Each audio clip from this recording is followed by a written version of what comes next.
নমস্কার, মাহের মিলিয়ে আমি মিতোস্তা আজ চলে এসেছি আবার একটি নতুন ভিডিও নিয়ে এবং আমাদের সঙ্গে নতুন এক অতিথিকে নিয়ে। সেই অতিথিকে আজকে যাকে এনেছি তাকে আপনারা সকলেই চেনেন। তিনি আমাদের ভাষা সংসদের সঙ্গে অঙ্গাঙ্গিভাবে যুক্ত অনুবাদ পত্রিকার সহ-সম্পাদক এবং ভাষা সংসদের সহ-সম্পাদক আমাদের অত্যন্ত কাছের মানুষ বিবেক চট্টোপাধ্যায়। বিবেককে আমাদের পেজে স্বাগত জানাচ্ছি। অন্যদিন বিবেক আমাদের ওই সিটে বসেন আর পুরোটা অপারেট করেন। আজকে ওকে আমরা হট সিটে বসেছি। দর্শক এবং আমার পাঠক বন্ধুরা ওর মুখ থেকে আজকে আমরা সবটা শুনবো। ওর গল্প, ওর লেখার গল্প সবটা। প্রথমেই বিবেককে স্বাগত, যেটা অন্যদের সঙ্গে প্রথাগতভাবে আমরা বলে থাকি। তোমার থেকে ভীষণ জানতে ইচ্ছে করছে তোমার বেড়ে ওঠা ছোটবেলা, আহ, তোমার গল্প মানে তোমার সঙ্গে যত আমরা শুনেছি, যতটা আমাদের গল্প হয়েছে সবটাই সাহিত্য, বইপত্র। আমরা একটু ভীষণ জানতে ইচ্ছে করছে আমার যে তোমার স্কুলিং, তোমার পড়াশোনা। আমার ছোটবেলা যেটা কেটেছে, আমার বেলেঘাটা বিজনেস স্কুলে পড়াশোনা। আমার বাবা সেই স্কুল শিক্ষক ছিলেন। আর সবচেয়ে বড় কথা হচ্ছে, আমি গর্ব করে বলি যে বাবা তো শিক্ষক ছিলেন, মামাও শিক্ষক ছিলেন। ওখানে এক মামা ওই স্কুলে প্রথম পড়েছিল সুকান্ত ভট্টাচার্য, ক্লাস 7। তো সেইখানে বেড়ে ওঠা। আর আমার সাহিত্য, এর সাথে সাহিত্য অঙ্গাঙ্গিভাবে জড়িত এই কারণে যে আমার বাবা খুব ভালো লিখতেন। আচ্ছা। বাবা ভালো লিখতেন, আমার দাদারাও লিখতেন, দুই দাদাই ভালো লিখতেন, দিদিও ভালো লিখতেন। এবং আমার মেজদান এই ক্লাস 7 বছর নাটক লিখেছিল, সেই নাটক মঞ্চস্থ হয়েছিল এবং পুরস্কৃত হয়েছিল। ফলে দাদারা ছোটবেলা থেকেই লেখালেখির মধ্যে রয়েছে, বাবাও লেখালেখির মধ্যে ছিল। এবং আমার ছোটবেলায় যেটা মনে আছে, আমরা হাতে লেখা একটা পত্রিকা করেছিলাম প্রথম। সেই পত্রিকার নাম হচ্ছে আমরা। আচ্ছা। সমস্ত লেখাটাই বাবা লিখেছিল নিজের হাতে। বাবার হাতে লেখা খুব সুন্দর ছিল। তো সেই প্রথম আমরা লেখা, আমার লেখা সেইখানে ছাপা হয়। সেটা কত বছর বয়স তোমার? তখন আমরা 6-এ পড়ি ওখানে। তো সেই পত্রিকাটা খুব নাম প্রশংসিত হয়েছিল, কারণ হাতে লেখা পত্রিকা প্রথম মানুষ দেখছে। এবং সেটা অজিত বন্দ্যোপাধ্যায় সেখানে প্রস্তাবনা লিখে দিচ্ছে। তো অতএব সেই কারণে আমাদের সাহিত্যর পরিমণ্ডলের মধ্যে দিয়েই বড় হওয়া। দাদাদের নাটক করতে দেখেছি এবং কবিতা লিখতে দেখেছি। ফলে আমার মধ্যেও সেটা জারিত হয়েছে। এবং আমিও খুব ছোটবেলা থেকে নাটকের সাথে যুক্ত হয়েছি। আমাদের অঞ্চলে সাংস্কৃতিক চক্র, একটি চক্র আছে, যার প্রধান প্রলয় চৌধুরী। তো তার তত্ত্বাবধানে সেখানে নাটক শুরু করি, এই 7 থেকেই শুরু করি। আচ্ছা, মানে দিলীপ চট্টোপাধ্যায় তোমার দাদা, আমরা তারও বই পড়েছি এবং তিনি অসম্ভব গুণী ব্যক্তি। মানে তার কবিতা, গল্প এবং অনুবাদ তিনটে তিনটে বিষয় নিয়ে হ্যাঁ, দুই অধ্যাপক দাদা, বাবা, মানে পুরো পরিবারটাকেই বলা যেতে পারে সে অর্থে সাহিত্যের পরিমণ্ডলেই বেড়ে ওঠা তোমার। এটা গেল ছোটবেলা। মানে আমি তোমার মুখে একটা গল্প শুনেছিলাম যে বইমেলাতে তুমি কোনো একজন কবি তোমাকে বলেছিলেন তার বই ও আচ্ছা, আমি সেই ছোটবেলা থেকেই দাদাদের হাত ধরে যেতাম, বই মেলাতে যেতাম। বড় হয়ে একা যাচ্ছি, বিভিন্ন লিটিল ম্যাগাজিন প্রতি বরাবরই আকর্ষণ ছিল। বড় বড় স্টলে খুব কম যেতাম। তো এরকম যেতে যেতে তার নাম শুনেছিলাম, কবি বীরেন্দ্র চট্টোপাধ্যায়। তার নাম শুনেছিলাম বাবার কাছ থেকে, শুনেছিলাম তিনি অন্য ধরনের কবিতা লেখেন। তো তার কবিতা পড়তাম।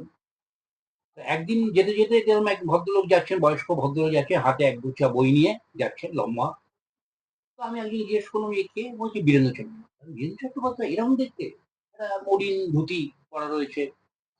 তো তাকে কি বললাম যে আপনার কবিতা আমার খুব ভালো লাগে। সে আমার দিকে তাকিয়ে দেখলে বলে, তুমি কবিতা পড়ো? হ্যাঁ, কবিতা পড়ি। কি কবিতা পড়েছো আমার? তুমি বাংলা ভাষায় বলছি, কি কবিতা পড়ছো আমার? তো আমি বললাম যে এই কবিতা পড়েছি, বললাম যে এরকম আপনার পৃথিবী ঘুরছে কবিতাটা পড়েছি। কও 4 লাইন কও। আমি তখন বললাম 4 লাইন। আমাদের দর্শক বন্ধুদের জন্য শুনিয়ে দাও 4 লাইন। চোখ রাঙানো হয়, গ্যালিলিও লিখে দিলেন পৃথিবী ঘুরছে না। পৃথিবী তবু ঘুরছে, ঘুরবেও যতই তাকে চোখ না হয়। ঠিক আছে, খুব ভালো লাগলো। এই এই আমার কয়েকটা বই তুমি বিক্রি করো। কারণ আমার হাতে 5-6টা বই দিয়ে দিল, যেগুলো তুমি বিক্রি করো। এই প্রথম আমি একদিন কবিকে বইমেলায় সাথে দেখা হলো, সাক্ষাৎ করলাম। বেশ, এরপর তুমি আহ আমার তোমার সাথে কথা বলতে গিয়ে বারবারই মনে হয় একটা বৈচিত্র্যপূর্ণ জীবনে। আ গ্র্যাজুয়েশন করেছো, রাজনৈতিকভাবে প্রচন্ড সচেতন একজন ব্যক্তি। তারপর রাজনীতিও করেছি। রাজনীতি করেছো এবং তারপর রাজনীতি ছেড়ে দিলে চাকরি জীবনে প্রবেশ করলে। এবং সেখানেও কোনো ধরাবাঁধা চাকরি নয়। ১ম শুরু অ্যাকাউন্টস নিয়ে। আমি অ্যাকাউন্টেন্ট হিসাবেই বিভিন্ন জায়গায় কাজ করেছি। হ্যাঁ। তারপরে একটা ডিটেকটিভ ডিপার্টমেন্টে কাজ করেছি আউট অফ কিউরিওসিটি। সেখানে কিছুদিন কাজ করেছি। এরকম ছোট-ছিটি কাজ আছে করে কাজ করেছি। এবং শেষে যেটা করেছিলে হেলো হেরিটেজে এটাও একটা হ্যাঁ, অন্যরকম। মানে এগুলোর সঙ্গে সেটাও মেলে আমি না। হ্যালো হেরিটেজ যার কর্ণধার ছিলেন রেশমি চট্টোপাধ্যায়। আমার ওর হাসব্যান্ড আমার বন্ধু। শেষ হচ্ছে রেশমির সাথে আমার আলাপ। সেখানে গিয়ে হেরিটেজ সংক্রান্ত সমস্ত কাজ কলকাতা এবং সারা ভারতবর্ষে যে হেরিটেজে কাজকর্মগুলো হয়, বাড়ির রেনোভেশন, আ প্রান্তিক মহিলা যারা কাজ করছে তাদেরকে সেই লাইমলাইটে নিয়ে আসা। এই যে বিভিন্ন একটা বিশাল একটা কাজ সেটা হ্যালো হেরিটেজ করে। সেখানে কোঅর্ডিনেটর হিসাবে ওখানে আমি যুক্ত হলাম এবং বিভিন্ন হেরিটেজ সংক্রান্ত কাজকর্মগুলো করেছি। এখনো মাঝে মধ্যে করি সেটা। এরপরে সরাসরি আমরা চলে আসি তোমার লেখালেখি জীবনে। লেখা কবে থেকে? মানে লেখা আমি ছোটবেলা থেকে এবার আ ১ম আমি লিখি 9-10 এ লিটল ম্যাগাজিন লেখা আমার কবিতা। তারপরে কলেজে আ পত্রিকা তৈরি করি। পত্রিকার ওয়াল ম্যাগাজিন করি। সেখানে লেখালেখি, সেখানে ছোট, ছোট প্রবন্ধ, আ কবিতা এই লেখা শুরু হয় আমার। তারপরে অঞ্চলে বিভিন্ন ২ একটা দুর্গাপ্রসারী পত্রিকা, আরো ২-১ টি পত্রিকা আছে সেই পত্রিকায় লেখালেখি। আর যেটা আমি বরাবরই করে এসেছি যে লেখার চেয়েও আমি পড়তে ভালোবাসি। বিভিন্ন আ প্রবন্ধ, আ মানুষ এই যে প্রবন্ধগুলো সচরাচর চোখের সামনে দেখতে পায় না। অনেক অজানিত কথা, অজানিত ব্যাপার সারা পৃথিবী জুড়ে হচ্ছে। ইতিহাস সংক্রান্ত, প্রত্নতাত্ত্বিক সংক্রান্ত সেই বিষয়গুলো আমাকে খুব টানে এবং সেই নিয়ে আমি অনর্গল পড়াশোনা করে যেতে পারি। ভালো লাগে। আমি এখনো সেটা করি। মানে লেখার এই চেয়ে এই বেশি। প্রসঙ্গে একটা কথা বলি। আ মানে কোনো একটি বিষয়ে দর্শক বন্ধুদেরই বলছি আমি, যদি কোনো একটি বিষয় নিয়ে বই পড়ার ইচ্ছা থাকে, যদি বিবেককে ফোন করা হয়, সঙ্গে, সঙ্গে সেই বই কতগুলো আছে বাজারে, কি, কি তার রেফারেন্স হতে পারে, ডিটেইল তথ্য এবং ওর বাড়িতে যদি কখনো কেউ গিয়ে থাকেন দেখবেন, কোনো না কোনো বই মানে সেই বিষয়ের উপর পেয়ে যাবেন। আমি এটা বোঝানোর জন্য বলছি বিষয়টা যে আমরা যখন ভাষা সংসদের সঙ্গে বিবেক চট্টোপাধ্যায়কে পেলাম, এত রকম বৈচিত্র্য একটা মানুষের মধ্যে থাকতে পারে এবং তার রিডিং হ্যাবিট এর মধ্যে থাকতে পারে, এই মানুষটিকে না দেখলে বুঝতে পারতাম না।